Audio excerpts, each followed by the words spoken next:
पृथुवाच सेतिहासमिदं ब्रह्मन् माहात्म्यं कथितं त्वया अत्याश्चर्यमिदं सम्यक् तुलस्यास्तु श्रुतं मया। नारद पदे करि पूजा पुनि पृच्छन्ति पृथुराजा। हो मुनिवर पुण्यदेहा कहिल पचारिले जा। तुलसी आदि जन्मवाणी आत्मा पवित्र हेला शुणी। तेणु तुलसी मूले सीधी कार्तिक उद्यापन विधि। से महातप व्रत फले एबे कहिबा तपसीले। पूर्वे के उद्यापन करी भवसागरु गले तरी। से कथा कह दृष्टान्तरे अखिल जन उपकारे। नारद नृपति बचने बेलहु शुण सावधाने। कार्तिक उद्यापन धर्म शुणन्ते शुभ सर्प कर्म। से कथा कहिबा प्रस्तापे जे धर्म इतिहास पूर्वे। नारद उवाच आसीत् सत्ये दृशिखरे करवीरपुरे पुरा। ब्रह्मणो धर्मवित् कश्चित् धर्मदत्त इति स्मृतः। सत्यद्रि नाम गिरिपाशे ब्राह्मण करवीर देशे। नाम ताहार धर्मदत्त विष्णु सेवारे अनुरक्त। जानई सर्वधर्म रीति कार्तिक व्रते महाप्रीति। हेमंत एक संवत्सरे कार्तिक कृत्य विधान रे। मास संपूर्ण उद्यापन सारिला जाबत विधान। हेमंत निशे अवशेषे नृसिंह दर्शन आसे। ब्राह्मण नित्य कर्म सारी करे उदक पात्र धरी। से जले मिश्रित तुलसी मुखे गोविंद नाम घोषी। पथे चालई द्विज बर स्वभावे गिरि भयंकर। नृसिंह रूपी नरहरि जहि अछन्ति विजे करी। विप्रगमई सेहि मार्गे एक पिशाची आसी बेगे। पथ निरोध अछि रही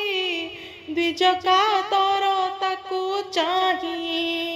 स्वभावे भयंकर मूर्ति लंबोष्ठ वक्रदंत पति। उल्लग्न मुकुलित केश कराळ मुख शुष्क मांस। अति दुर्बल कळेबर हस्ति जडित चर्म शिर। रक्तनयन दीर्घ ध्वनि जिह्वारे जलुअछि बह्नि। चिमणि पक्षी प्राय स्तन दुर्गंध नासिका पवन। शरीर धूम्र वर्ण दिशि विप्रकु अगालिला से। ताहाकु देखि धर्मदत्त हस्ते जे थिला तंबा पात्र। तुलसी जल सहित रे फिंगिला पिशाची उपरे। अंगे पड़िला तार जाही ପିଶାଚି ଦିବ୍ୟ ରୂପ ହେଇ ବ୍ରାହ୍ମଣ ଆଗେ ହେଲା ଉଭା ଚନ୍ଦ୍ରମା ପ୍ରାୟ ମୁଖ ଶୋଭା କାଞ୍ଚନ ପ୍ରାୟ ତନୁ ଗୋରି ଯେ ସନେ ସ୍ୱର୍ଗ ବିଦ୍ୟା ଧରି ଅମୂଲ୍ୟ ଅଳଙ୍କାର ବାସ ଗନ୍ଧ ଚନ୍ଦନ ଜାତି ପୁଷ୍ପ ସୁନ୍ଦରୀ ଶରୀରେ ଭୂଷଣ ତା ଦେଖି ଆଶ୍ଚର୍ଯ୍ୟ ବ୍ରାହ୍ମଣ ମନରେ ଭୟ ନାହିଁ କିଛି ଯୁବତୀ ମୁଖ ଚାହିଁ ପୃଛି ହେ ରୂପବତୀ କି କାରଣେ ରୂପାନ୍ତର ଏହି କ୍ଷଣେ ଅଇଲୁ ଯେଉଁ ରୂପ ଧରି ସେ ରୂପ ଦେଖି ଭୟ କରି ତତେ ଫିଙ୍ଗିଲି ଜଳ ପତ୍ର ତେଣୁ ସୁନ୍ଦର ତୋର ଗାତ୍ର କହ ଏ କିସ ବିପରୀତ ପୂର୍ବେ ତୁ କଲୁ କେଉଁ କୃତ୍ୟ କି ଜନ୍ମ ଲଭିଲୁ ତୁ କାହିଁ କି ଦୋଷେ ପାପ ତନୁ ବହି ଘୋର ଗହନ ମାର୍ଗେ ଥିଲୁ ଏବେ କି ଭାବେ ନିସ୍ତରିଲୁ ତୁ ଏହା କହ ପରମାଣି ମୋର ସଂଶୟ ଯାଉ ଶୁଣି ଏ ପ୍ରଶ୍ନ ଶୁଣି ସେ ସୁନ୍ଦରୀ ବିପ୍ରଙ୍କୁ ନମସ୍କାର କରି ବୋଲଇ ଶୁଣ ଦ୍ୱିଜବର ଏ ଯେ ଅର୍ଜିଲା କର୍ମ ମୋର କହିବି ଶୁଣ ବିପ୍ରଶ୍ରେଷ୍ଠ ପୂର୍ବେ ଯେ ନଗ୍ର ସୌରାଷ୍ଟ୍ର ସେ ଦେଶେ ବିଷ୍ଣୁ ଭିକ୍ଷୁ ନାମେ ଦ୍ୱିଜ ବଞ୍ଚଇ ଗୃହ ଧର୍ମେ ମୁହିଁ ଯେ ଦ୍ୱିଜର ଘରଣୀ କଳହା ନାମେଣ ବ୍ରାହ୍ମଣୀ ମୁଁ ପାପୀ ଯେ ମନ୍ତ ଦୁର୍ମତି ସ୍ୱାମୀରେ ହୋଇଲି ଅପ୍ରୀତି ଯାହା ବୋଲଇ ମୋର ନାହା ମୁଁ ସୁଖ ନ ମଣଇ ତାହା ସଂଯୋଗେ ନଦୀ ଅଇ ହର୍ଣ୍ଣ କହଇ ନିଷ୍ଠୁର ବଚନ ଗୃହେ ଯେ ଭଲ ଦ୍ରବ୍ୟ ଥାଇ ମୁଁ ତାହା ଭୁଞ୍ଜଇ ଲୁଚାଇ ମୋ ତାହୁ ପୁରଇ ଯାହା ଚୁଲିରେ ନିବେଶଇ ତାହା ସ୍ୱାମୀ ଯହିକି ମନ କରେ ମୁଁ ତାହା ନ ରଖଇ ଘରେ ସ୍ୱାମୀ ପୁଛିଲେ କରେ କଳି ତାର ବଚନ ମୋର ଶଳି ଏମନ୍ତେ ଗଲା କେତେ ଦିନ ମୋରେ ଭାଜିଲା ସ୍ୱାମୀ ମନ ଅନ୍ୟ କନ୍ୟାଏ ଦେଖି ଶୋଭା ତାକୁ ହୋଇଲା ବିପ୍ରବିଭା ତା ଦେଖି ସହି ନ ପାରିଲି ମହୁରା ପାନ କରି ମଲି ପ୍ରାଣ ପ୍ରେତ ପିଣ୍ଡେ ଭରି ଯମ କିଙ୍କର ନେଲେ ଧରି ଧର୍ମର ଜୁରେ ବାନ୍ଧି ଭିଡ଼ି ମୁଣ୍ଡେ ପ୍ରହରୀ ବେତ ବାଡ଼ି ଯାତନା ପଥେ ଘେନି ଗଲେ ଯମ ଛାମୁରେ ନେଇ ଦେଲେ ମତେ ଅନାଇ ଦଣ୍ଡ ଧାରି କାଳ କୃତାନ୍ତ ରୂପ ଧରି ଥିଲେ ଚିତ୍ରଗୁପ୍ତକୁ ବୋଇଲେ କି ଦଣ୍ଡ ଏହାକୁ ବିଚାରି କହ ତୁମ୍ଭେ ବେগে ଧର୍ମ ତ ଦିଶୁ ନାହିଁ ଆଗେ ପାପ ଲକ୍ଷଣ ଏହା ଦେହ ପାଞ୍ଜିରେ କି ଲେଖିଛ କହ ପୁଣ କରିବା କେଉଁ କର୍ମ ବିଚାରି କହ ଧର୍ମ ଧର୍ମ ରାଜା ବଚନେ ମନ୍ତ୍ରୀ ବେନି କର୍ମ ଲିଖନ ପାଞ୍ଜି ଘେନି ବୋଲନ୍ତି ଶୁଣ ଦଣ୍ଡଧାରୀ ଏ ବଡ଼ ପାପୀ ଦୁରାଚାରୀ କିଛି ହିଁ କରି ନାହିଁ ତପ କେତେ କହିବା ଏହା ପାପ ବ୍ରାହ୍ମଣ କୋଳେ ଦେହ ବିହି ଆଚରହୀନ ସ୍ୱାମୀ ଦ୍ରୋହୀ पति की देला जेते दुख तेणु न चाही तार मुख जेते अकर्म कला पूर्वे दुष्ट स्वभावी मत गर्पे पापिनी स्वामी के लुचाई पाक भंडरे अर्ण खाई तही की दंड एबे जाहा कहबू शुण जंतु नाहा पाप फले जन्म सात मार्जरी रूपे हेब जात उच्चिष्ट भक्षी घरे घरे गंजना पाइब शरीरे पूर्वे जे कुटुंब को बंची भल पदार्थ भुंजे लुचि पापे जात करी बाल भकिब गर्भ फूल फल फलहा महापाप घेनी अदंतरे जन्म तिनी डाकिनी रूपे जात हेब सकल जनी बैर भाव पूर्व चंचल मति घेनी कुठार रूपे ऊर्ध्वे जोनी निसारे समसाने हरि नाना दुर्गंध भोग करी स्वामी की दुख देबा फले पुणी जन्मी बगिरी माळे बने पिशाची रूप होई कर्मे कलहा नाम बही प्रमुजे थिब अनुव्रते सुख न लभी कदाचिते निज स्वामी की निंदा पापे विवर्ण भयंकर रूपे नानादि क्लेश सही अंगे केही नथिबे आउ संगे जीवन तुंडे नित्य कली स्वामी की देउथिला गाली से तुंडे जलुथिब जुई किछि न पारिब खाई एमते जुग एक स्तरी थिब पिशाची रूप धरी हे विप्र शुण सावधानी हेमंत मंत्रिक वचनी जम बोलई एते हेउ ए पापी बेगे एथु जाऊ ए वाक्य धर्मराज मुखे शुणी पड़िली घोर दुखे मार्जारी हेली जन्म सात डाकिनी रूपे पुणी जात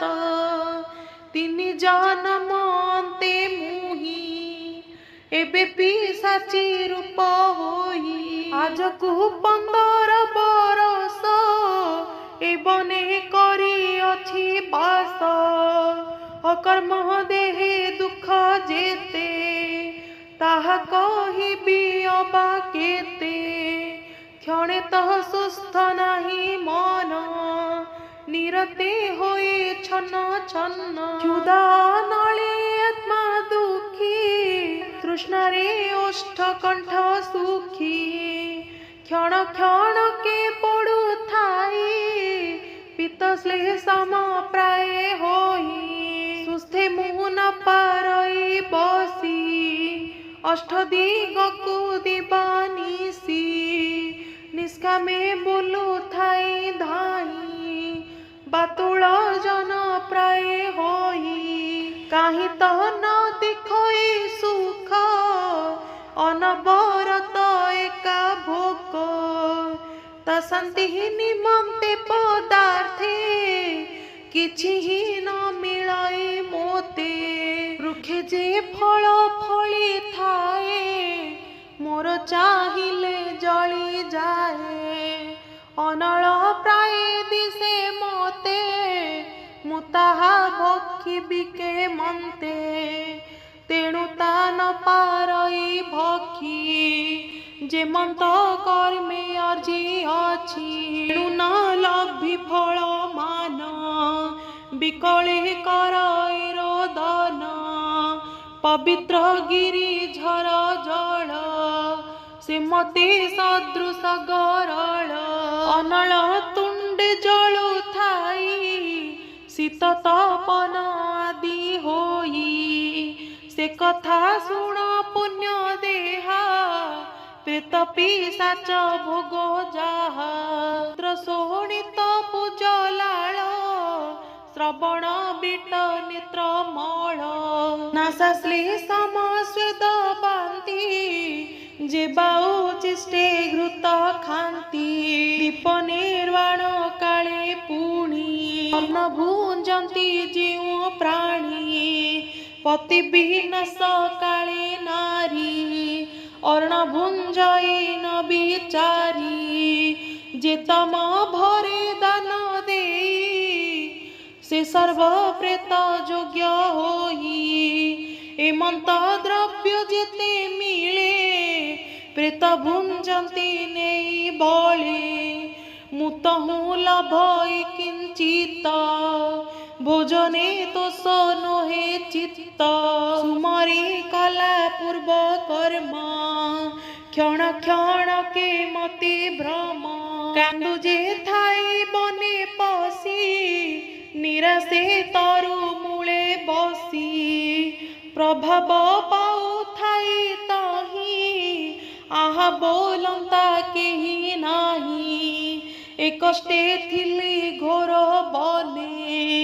आजी मुहु तब दरसने दुसह घोर दुख राशि तब प्रसादे सर्वनाशी आत्मा पवित्र हेला मोर गत प्रधा गला दूर एबे कारण कर मोते नमई तुम्भ पाद गते कलह मुखु एहा शुणी ब्राह्मण मने मने गुणी पाषाण मूर्ति प्राय होई मौने विष्णु ग्रुप ध्यायी गोविंद सुमारई मने राजन शुण सावधाने अधम महादेव दास एकथा भणी महातोष गोविंद नाम चिंती हृदे शरण गला पद्म पादे अज्ञान स्थिरीकर हिते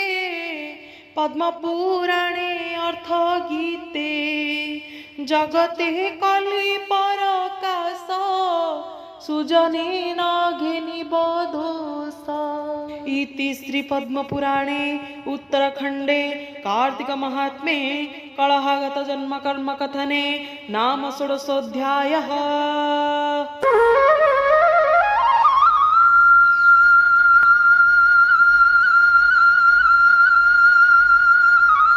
नारद उवाच शृण राजन सावधाने विप्रजे कलहावचने क्षणे मौन व्रत होई पुणी पूछन्ति ताकु चाहि हे शुभ्र केसी चंद्राननी एतोरो कृत्य कर्म घेनी भ्रमुजे थेलु पाप पथे किंपा न गलु पुण्य तीर्थे राम गोविंद नारायण किंपा न कलु उच्चारण अति दुस्तर दुख सही पिशाची तनु थिलु बही एबे पाइलु दिव्य देह पुणी काहिकी जीवु कलहोवाच पूर्वकर्म विपाके दशमेतां गतास्महं तत्कथं तु पुनर्विप्र याम्यहं गतिमुत्तमां हे विप्र शृणु सावधाने मु महापापी ज्ञानहीने काहू जानिबी भल गति पिशाची देह मंद गति केउ जन्मरे केते भागे भेट पड़िली तुम्भ आगे तुलसी दल जल संगे प्रपात हिला मोर अंगे एणे खंडिली महापाप सुंदर हेला मोर रूप काहीकि जीवी बोली मते तुमे जे पचारिल हिते मुही जानिली ताहा किस तुम्भे कहिब उपदेश तुम्भे मो पिता तुम्भे गुरु जे मन्ते तरिबी संसार ए कथा आज्ञा हेउ मते तुम्भे जे इष्ट दैवते ए मंत बोली कर जोड़ी विप्र चरण तले पड़ी नारद वाच ए मंत कलह बच विप्र विचारु अछि मने ए जे युवती अरखित आंभरे खंडिला दूरित एबे काहीकि जीव एही बंधु सोदर केही नाही आंभे न देले पुण्य गति निरक्ष होई बजुबती उत्तम जने छंती कही दया उपरे धर्म नाही दया जे पर उपकार सकल धर्म परे सार एणु एहाकु निस्तारिबी मोर धर्मरु अधे देबी से धर्म फले सुंदरी घोर संसारु जाहु तरी एते विचारी विप्रवर हस्ते घेनिला कुशनीर आपणा कला कर्म कृत्य कार्तिक उद्यापन व्रत जे धर्म वेनी भाग कला कलहा करे जल देला तक्षणे धर्म भाग पाई कलहा गला मुख्य हेई कियबा देबा पटांतर द्विती कमला अवतार कार्तिक दीप दान फले जाजुल्यमान ज्योति जले अंगे अमूल्य आभरण विराजे आदित्य किरण जिन पतनी अंगे शोभा कनक कांति प्राय आभा एमंत रूप विप्र देखी मन को कला महासखी एही समय शून्य पुरु ज्योति प्रकाशे हेला दूर सूर्य मंडल प्राय दिशी आसही आकाशरु खसी सुध सुवर्णमय जान अष्टरत्न रे शोभामान मणि दर्पण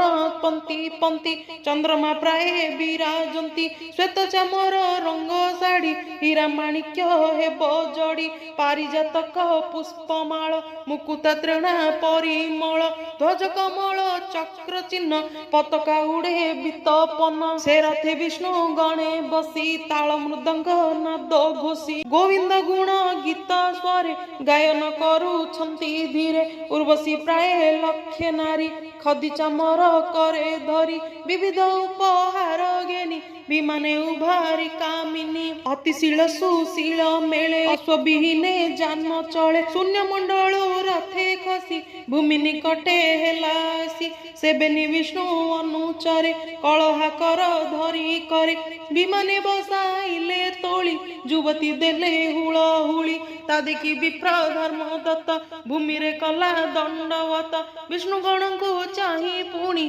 सिरे निवेशी बेनी पानी बोइला ख्यात्न मात्र रह काहू अइल तुम्भे कह कि तुम्भे देव यक्ष ऋषि कियबा बही कुंठवासी विष्णु प्राय तुम्भ काय विराजु अछि ज्योतिर्मय एणु जानिले उपदेशी निश्चय बही कुंठवासी प्रभु आज्ञा रे आसी अछ मुहा जानिली प्रत्यक्ष कलह मुक्ति कारणे अइल आज्ञा परमाणे ए नारी धर्म भाग पाई जाउअछि जे मोक्ष होई मुहा देखिली नयने कार्तिक व्रत महापुण्य संसार निस्तरिला नारी मुझे से व्रत अछि करी मत मते होइब केउ गति विचार कह शुद्धमति ब्राह्मण मुखरु एमंत शुणी कहंती विष्णु दूत अतिशील वाच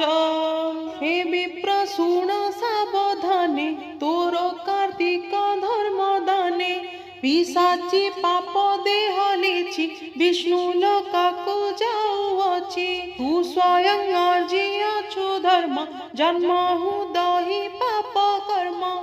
सर्व सुकृत कर्म तोर विष्णु से बारे तत्पर वेदाध्ययने कर्म कांडे बणा नहिछि धर्म दांडे जे तुम्भ शुद्ध धर्म राशि कार्तिक कृत्य एकादशी तुलसी सेवा शुद्ध चित्ते गोविंद नाम अनुव्रते सुमरु थाओ शुद्ध मने एक कथा जाणु आम्भे माने दिने वैकुंठपुरी श्रीहरि लक्ष्मी संगरे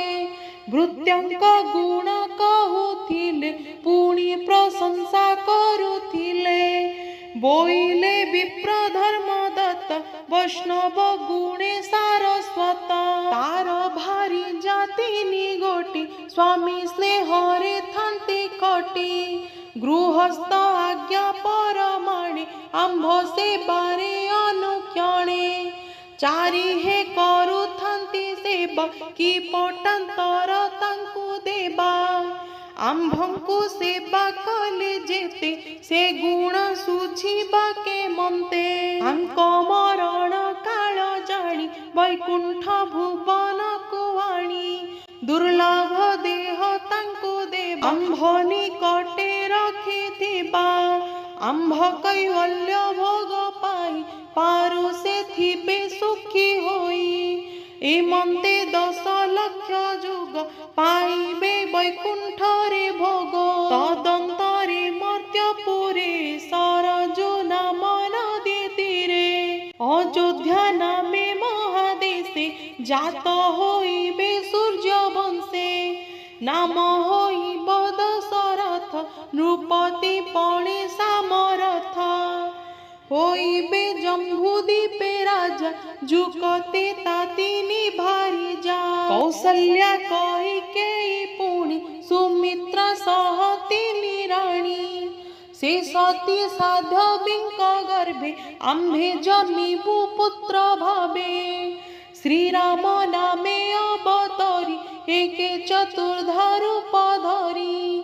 रंजीबा भक्तंक मन कहिले कमल लोचन ए कथा शुणिअछु आम्भे हे विप्र की पचार तुम्भे निश्चय वैकुंठ जीव अल्प दिन एथि थिब शुणी ब्राह्मण कृत्य कृत्य विष्णु भावरे देई चित्त से विप्र विष्णु दूत पादे मो मन रहु अप्रमादे कहई महादेव दास हरि चरित सुधारस इति श्री पद्म पुराणे उत्तराखंडे कार्तिक महात्म्ये विष्णुदूत ओ धर्मदत्त संवादे नाम 17 अध्यायः।